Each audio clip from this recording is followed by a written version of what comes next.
चलिए तो आज हम लोग क्लास 12th हिंदी का चैप्टर 1 का वस्तुनिष्ठ प्रश्न देखेंगे। पूरे सीरियल नंबर से देखेंगे कि लेखक का जन्म, लेखक का मृत्यु, उनके माता पिता, यानी पूरी कहानी सब्जेक्टिव यहाँ निकाल कर दिया गया है। तो देखते हैं, तो चलते हैं क्वेश्चन आंसर की और ज़्यादा टाइम न गवाते हुए। ठीक है, तो देखिएगा क्वेश्चन नंबर 1 जो है दिख रहा होगा। ठीक है, क्वेश्चन नंबर जो 1 है वो रहा है बातचीत शीर्षक निबंध के निबंधकार का नाम बताइए। यानी कि बातचीत जो कहानी है वो किसने लिखा था ये बताना है। ठीक है, तो हो जाएंगे कौन? बालकृष्ण भट्ट। कौन हो जाएंगे? बालकृष्ण भट्ट। क्वेश्चन नंबर 2 है मेरा। दूसरा क्वेश्चन नंबर क्या बोल रहा है? बालकृष्ण भट्ट का जन्म कहाँ हुआ था? बालकृष्ण भट्ट का जन्म कहाँ हुआ था? तो बालकृष्ण भट्ट का जन्म हुआ था 23 जून 1844 ईस्वी को।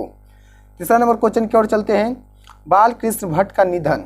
बालकृष्ण भट्ट का निधन, तो निधन हुआ था 20 जुलाई 1914 को।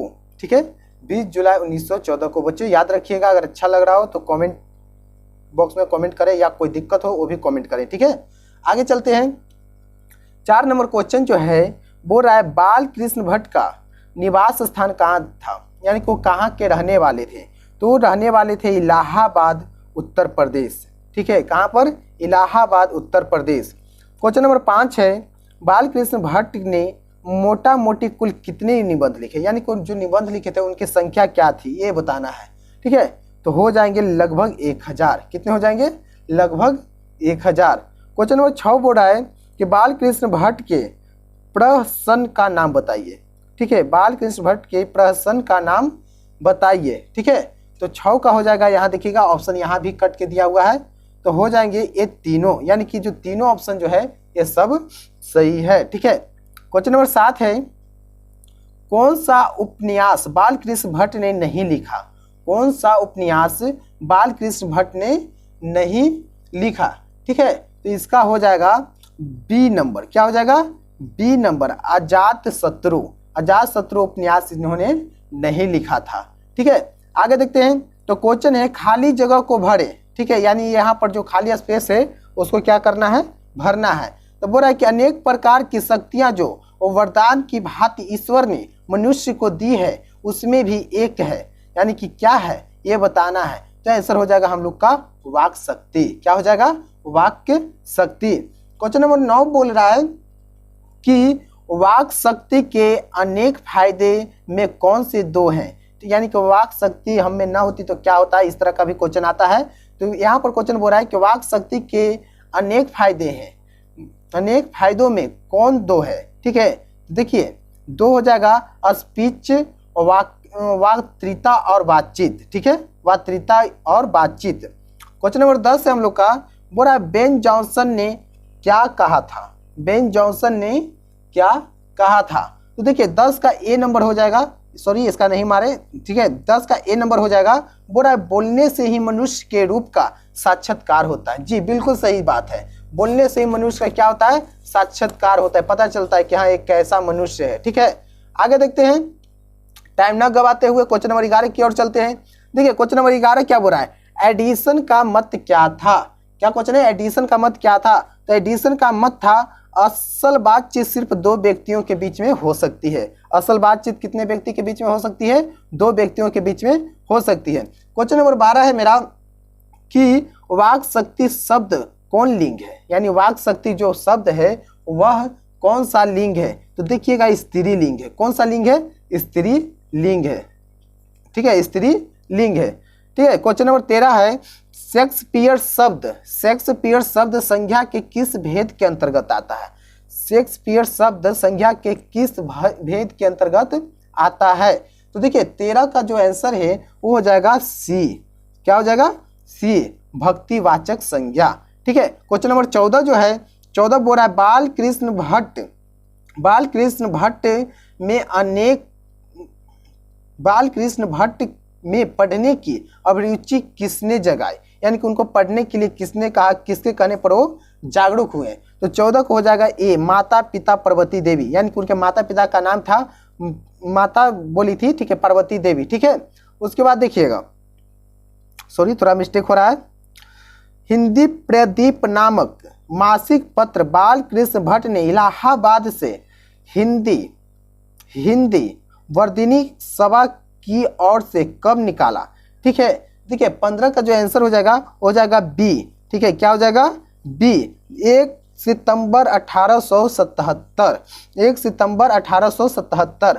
क्वेश्चन अगला जो बोल रहा है, वो जो क्वेश्चन है बोल रहा है कि हिंदी प्रदीप कितने वर्षों तक प्रकाशित हुआ? हिंदी प्रदीप कितने वर्षों तक प्रकाशित हुआ? तो देखिएगा 16 हो जाएगा सी, 33 वर्ष तक। कितने वर्ष तक? 33 वर्ष तक। तो 17 नंबर जो क्वेश्चन है वो थोड़ा बड़ा है, फिर भी देख लेते हैं। कौन सा नाटक बाल कृष्ण भट्ट ने नहीं लिखा? ठीक है, यानी कि इसमें जितना कहानी है वो सब आ जाएगा। ठीक है, तो 17 का हो जाएगा डी। आगे चलते हैं, उम्मीद करते हैं दिख रहा होगा। कोई दिक्कत तो कमेंट बॉक्स में डालिए कि सर दिक्कत हो रहा है। ठीक है, देखिए क्वेश्चन पूछा भी गया है, बोल रहा है कि बाल कृष्ण भट्ट किस युग के साहित्यकार थे? बाल कृष्ण भट्ट किस युग के साहित्यकार थे? तो 18 के ए हो जाएगा। क्या हो जाएगा मेरा? 18 का ए हो जाएगा। ठीक है, कोई दिक्कत बाबू? अगला क्वेश्चन देखते हैं। पुण्याहवाचन शब्द का क्या अर्थ है? पुण्याहवाचन शब्द का क्या अर्थ है? तो ना इसका हो जाएगा धार्मिक। देखिएगा, धार्मिक कर्मकांड का मांगलिक श्लोक पढ़ना। ठीक है, 20 नंबर क्वेश्चन है, दुर्घटना शब्द का क्या अर्थ है? दुर्घटना शब्द का क्या अर्थ है? ठीक है, तो देखिए दुर्घटना शब्द का जो अर्थ है वो हो जाएगा सी। ठीक है, ऐसा कुछ जिसके घटित होने से आशा ना हो। ठीक है, इनमें ऑब्जेक्टिव में लेखक और व्याकरण दोनों का लेके चलेंगे बस। ठीक है, कोई दिक्कत? बोल रहा है चमनी स्थान का अर्थ है, चमनी स्थान का अर्थ है तो हो जाएगा हरे भरे भागों का इलाका, हरे भरे भागों का इलाका। ठीक है, उसके बाद क्वेश्चन नंबर जो 24 है, हरे भरे 22 नंबर थोड़ा ज़्यादा मिस्टेक हो रहा है। ठीक है, बोला लत कौन सा लिंग है? लत जो है वह कौन सा लिंग है? तो 22 का जो हो जाएगा सी हो जाएगा, स्त्री लिंग। 22 का क्या हो जाएगा? स्त्री लिंग। ठीक है, उसके बाद देखिएगा 23 नंबर बोल रहा है कि अनुभव कौन सा लिंग है? अनुभव कौन सा लिंग है? तो 23 का हो जाएगा डी, पुल्लिंग। क्या हो जाएगा? D, pulling. उसके बाद देखिएगा 24 में बाल कृष्ण भट्ट क्या नहीं थे, यानी कि वह क्या नहीं थे ये पूछ रहे हैं। ठीक है, तो देखिए 24 का जो आंसर है वो हो जाएगा बी, महाकाव्यकार, ये नहीं थे। ठीक है, और आप चाहे तो स्क्रीनशॉट भी ले सकते हैं। अभी और आगे देखेंगे हम लोग। कोई दिक्कत तो कमेंट बॉक्स में हमें कमेंट कीजिए ताकि उस चीज़ को हम लोग त्रुटि को दूर करें। चलिए आगे देखते हैं। 25 नंबर क्वेश्चन बोला किसने लिखा है गद्य लिखना भाषा को सार्वजनिक करते जाना है? ठीक है, 25 नंबर क्वेश्चन का आंसर हमारा हो जाएगा सी, रघुवीर सहाय। कौन हो जाएंगे? रघुवीर सहाय। तो देखिए 26 नंबर जो क्वेश्चन है, 26 जो है बोल रहे हैं कि बाल कृष्ण भट्ट के समय के कौन कौन से साथी साहित्यकार थे?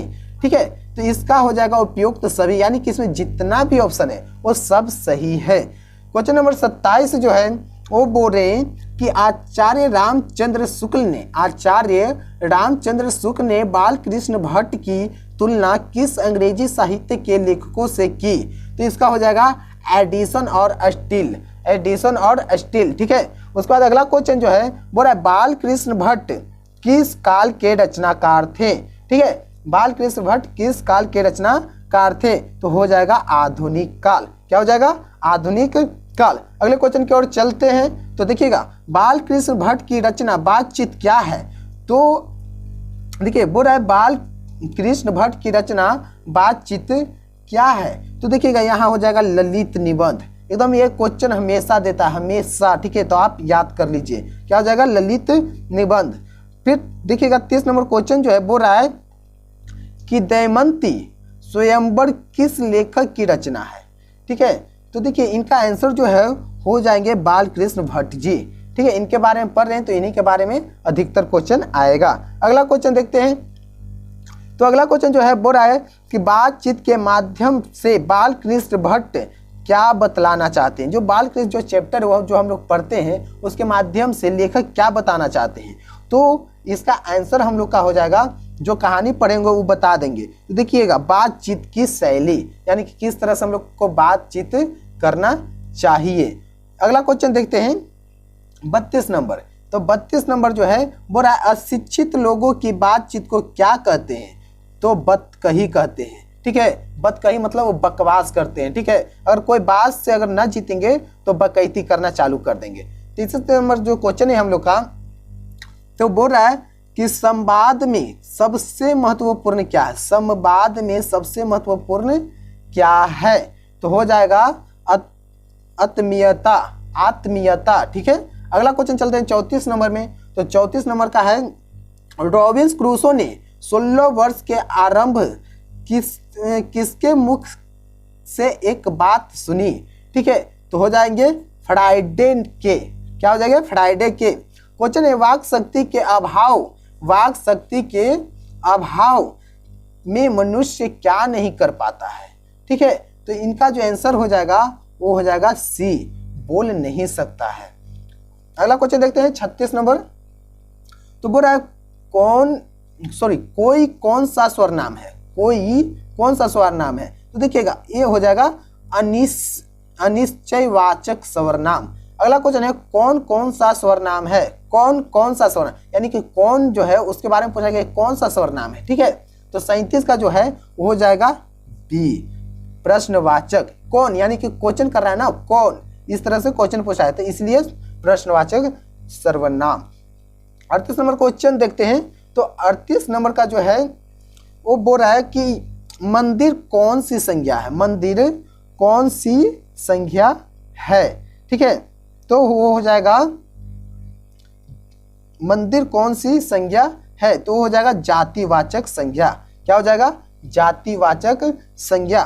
देखिएगा, लास्ट क्वेश्चन है हम लोग का, शेक्सपियर कौन सी संज्ञा है। सारा जितना भी दिया है चैप्टर में से घुमा फिरा करके सारा क्वेश्चन निचोड़ दिया है, नहीं तो टीचर लोग इतना ऑब्जेक्टिव नहीं लिखाते हैं। आपको अच्छा लग रहा हो तो स्क्रीनशॉट ले सकते हैं, अपने दोस्त को भी शेयर करें ताकि उनको भी क्वेश्चन आंसर हो सके। ठीक है, ठीक है, बोला शेक्सपियर कौन सी संज्ञा है, तो हो जाएगा, क्या हो जाएगा, व्यक्तिवाचक संज्ञा। क्या हो जाएगा, व्यक्तिवाचक संज्ञा। ठीक है, तो आज चैप्टर 1 यहाँ पर खत्म होता है, बातचीत। हम लोग मिलते हैं अगले चैप्टर 2, उसने कहा था। कौन सा चैप्टर, उसने कहा था के बारे में हम लोग पढ़ेंगे। बहुत ही अच्छा चैप्टर है।